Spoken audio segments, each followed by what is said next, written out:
Bon, ben, faisons le test au départ d'Illustrator avec nos deux rectangles là sélectionnés. On va faire édition copier et puis on va dans InDesign et sur la page 4 par exemple, voilà, je vais sur la page 4, on va faire édition coller.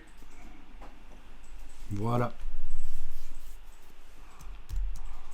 Et alors là, on a un groupe, puisque c'est en pointillé, ça indique que c'est arrivé dans un groupe. On peut faire objet dissocié pour avoir vraiment deux objets distincts, non groupés. Ah oui, c'est mis dans quel calque? En effet, je n'ai pas vraiment parlé des calques.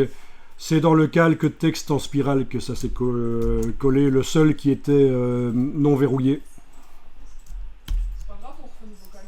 Non, c'est bon, dans ce calque-là, ça va pour la petite démo ici, c'est bien. Oui, dissocier, c'est pour pouvoir les prendre séparément. En effet, maintenant qu'on a dissocié, si on clique à côté avec la flèche noire, on peut aller en prendre un et le bouger par rapport à l'autre. Ah oui, parce qu'ils étaient restés tous les deux sélectionnés. Voilà. Bon, ça, bien sûr, ces deux rectangles, j'aurais pu les faire dans InDesign plutôt que de passer par Illustrator. J'ai rien fait de particulier dans Illustrator avec ces rectangles. On est d'accord. Bon, essayez de les effacer un peu. Sélectionnez-les, effacez, touche suppression. Retournez dans Illustrator. Bien sûr, c'est commande tabulation pour passer d'un logiciel à l'autre sur le Mac. Hein. Alt Tab sur le PC, CMD Tab sur le Mac. Bien, alors qu'est-ce qu'on aurait pu faire de spécial qu'on ne peut pas faire dans InDesign? On aurait pu mettre un effet de zigzag dessus peut-être. On va essayer un effet de vague. Donc je suis dans Illustrator, les deux rectangles sont sélectionnés, ils ne sont pas groupés. C'est juste quand on les a copiés-collés tout à l'heure qu'ils sont arrivés groupés, mais là ils ne sont pas groupés. Je les sélectionne tous les deux, parce que je vais faire le zigzag sur les deux d'un coup. Alors, menu effet.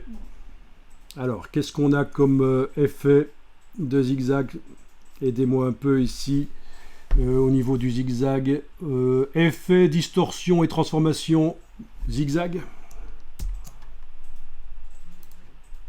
Voilà.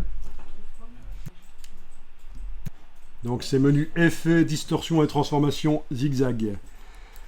Là je vais demander des zigzags avec un arrondi, pas crénelé, voilà. Je vais régler la taille de manière à obtenir quelque chose de sympa. Ouais, c'est à peu près ce genre-là auquel je pensais, oui. Voilà, comme ça. C'est pas mal, ça.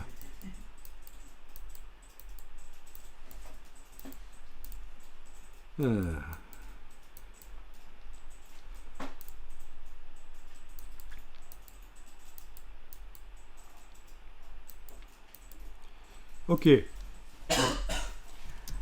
Alors, au niveau des vecteurs, ici, ce sont toujours deux rectangles sans zigzag. En réalité, mathématiquement, vous les voyez. Comment faire pour que les zigzags que je vois là visuellement créent des vecteurs? En vectorisant, mais comment?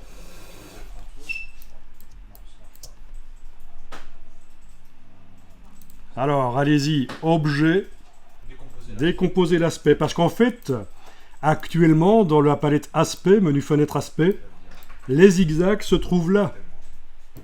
Ils sont là. Si on veut les modifier, on clique sur le mot et on peut encore aller modifier les zigzags.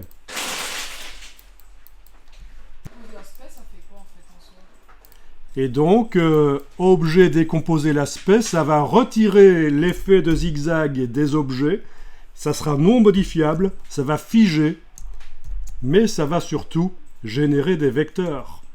Voilà. Et ça peut être intéressant dans Illustrator. On vectorise en quelque sorte l'effet spécial de zigzag.